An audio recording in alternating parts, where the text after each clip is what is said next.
Chapter 18 ये लड़की कौन है। यश को एक अजीब सी भावना महसूस हुई और उसने उससे हैरान कर दिया। उसका दिल जोर जोर से धड़कने लगा। उसने सोचा कि क्या मुझे कुछ हो रहा है। उसने जल्दी से अपनी आंखों को बंद कर लिया और भाविका के बारे में सोचने लगा, उसका नाम और वो कैसी दिखती है। वो अजीब भावना धुंधली होने लगी, लेकिन साथ साथ एक जगह का चित्र उसके मन में बनने लगा। उसके मन में आया, ये क्या है? मैं समझ गया। यश ने अपनी आंखें खोली और उन्हें बड़ी करके कागज के टुकड़े को देखने लगा। उत्सुक होकर वो चिल्लाया, गाड़ी रोको, अभी रोको। अनन्या बहुत शांति से गाड़ी चला रही थी, लेकिन जैसे ही उसने यश को एकदम से चिल्लाते हुए सुना, उसने तुरंत गाड़ी के ब्रेक्स दबा दिए और गाड़ी तेज आवाज के साथ रोड पर फिसल गई। जब वो रुकी तो सड़क पर घिसे टायर्स के निशान की रेखा बन गई थी। क्या हुआ? अनन्या ने पूछा। यश ने जल्दी से वो कागज ऊपर उठाया और बोला, भाविका, भाविका यहां है। अनन्या हैरान हो गई और एकदम से कुछ भी जवाब नहीं दे पाई। अगले ही पल उसने पास से देखने के लिए वो कागज यश के हाथों से छीन लिया और पूछा, सचमुच क्या यही वो जगह है जो तुमने अपनी दूरदृष्टि से देखी थी? यश ने सिर हिलाते हुए बोला, उसे यही होना चाहिए और ये जगह हमसे 20 किलोमीटर से ज्यादा दूर नहीं होगी। उत्सुक होकर अनन्या ने कागज पर लिखे हुए पते को देखा और वो देखकर उसकी मुस्कान धुंधली हो गई। उसने यश की तरफ अजीब टकटकी से देखा। भ्रम में यश ने पूछा, क्या हुआ? अनन्या की जुबान से शब्द नहीं निकल रहे थे। उसने काफी कोशिश करके जवाब दिया, ये मेरा घर है। कुछ पल के लिए गाड़ी में शांति हो गई। दोनों सोच रहे थे, ये कैसे मुमकिन है, लेकिन दोनों अलग अलग मामलों पर शक कर रहे थे। ये सच था या नहीं, अनन्या को यह पता लगाना था। बिना स्पीड लिमिट की परवाह करे उसने पूरी ताकत से गाड़ी का पैडल दबाया और बिजली की तरह घर की ओर चल दी। जल्द ही 15 मिनट से भी कम समय में वो हवेली के पास पहुंच गए। अनन्या ने अपने घर के सामने गाड़ी रोक दी, अपने गैराज तक में अंदर नहीं खड़ी करी। वो जल्दी से गाड़ी से उतरी और बगीचे को पार करा और घबराते हुए दूसरी मंजिल पर जाने के लिए दरवाजा खोलकर घर के अंदर चली गई। यश उसके नक्शे कदम पर नहीं चल पाया, पर जैसे तैसे वो भी घर के अंदर पहुंच गया। अनन्या बहुत अमीर थी। उसका घर एक हवेली थी, जिसके आगे एक अलग बगीचा भी था। घर के अंदर का आर्किटेक्चर काफी रिच फीलिंग दे रहा था। हल्के ग्रे रंग की वजह से घर बहुत खूबसूरत लग रहा था। वहां कई फ्लावर पॉट थे जो ग्रीस से आए थे। इटली से आया झूमर था और शानदार ग्रेनाइट का फर्श भी था। घर में महंगी से महंगी चीजें थी। हालांकि यश अनन्या की अमीरी को देखकर प्रभावित था। वो हवेली के अंदर और जाता गया और दूसरी मंजिल पर जाने वाली सीढ़ियों पर पहुंच गया। जैसे ही यश ने सीढ़ियों पर पहला कदम रखा, उसे ऊपर से अनन्या के जोर से रोने की और साथ ही में एक बच्ची की नम्र सी आवाज आई, जो अनन्या को शांत करते हुए कह रही थी, मां, आप रो क्यों रही हो?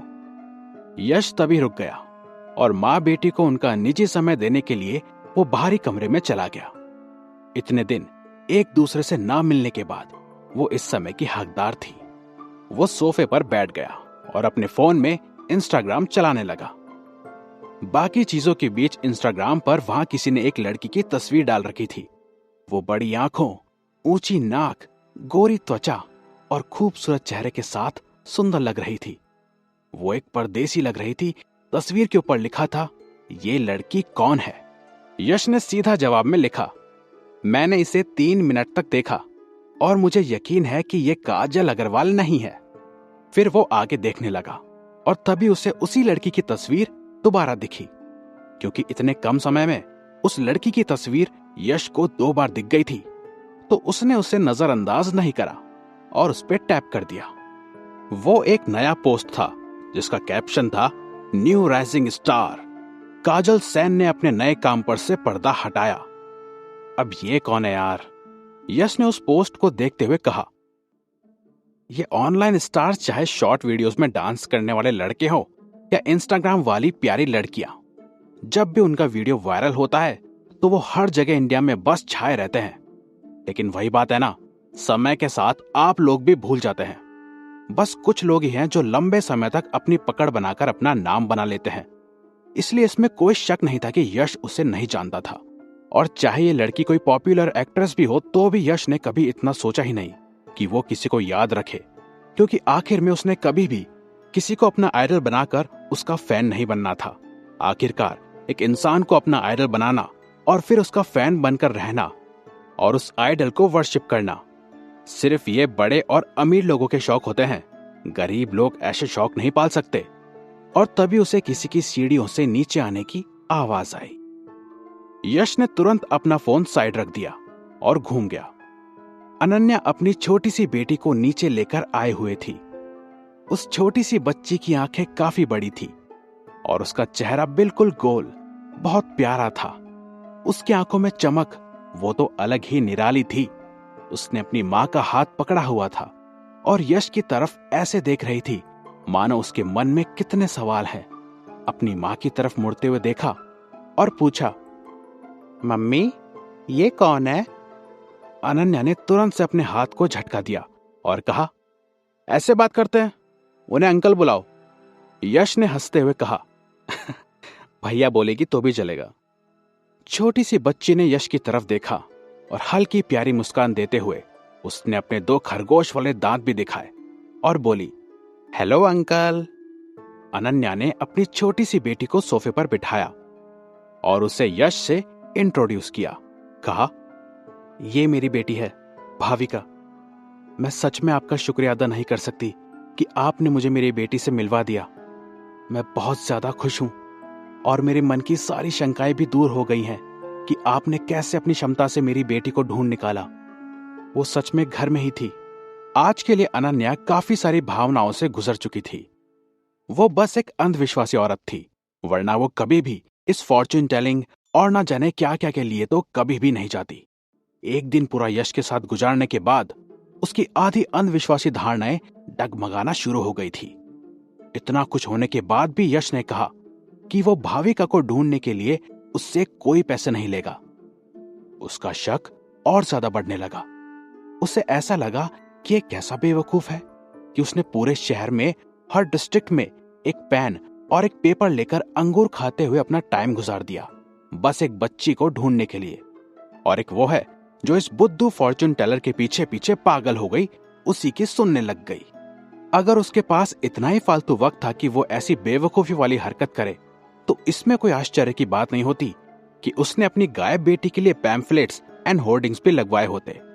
किंतु जब उसने यश को उसके घर का पता एक कागज पर लिखते हुए देखा, वो हैरान थी, क्योंकि उसके पास इतने सारे घर थे, लेकिन ये हवेली शहर के बाहरी हिस्से में आती है और इसीलिए उसने ये निर्णय लिया था कि रात को वो वहीं रुकेगी, क्योंकि वो दोनों पूरे दिन से ढूंढने के बाद अपने लक्ष्य के काफी करीब थे।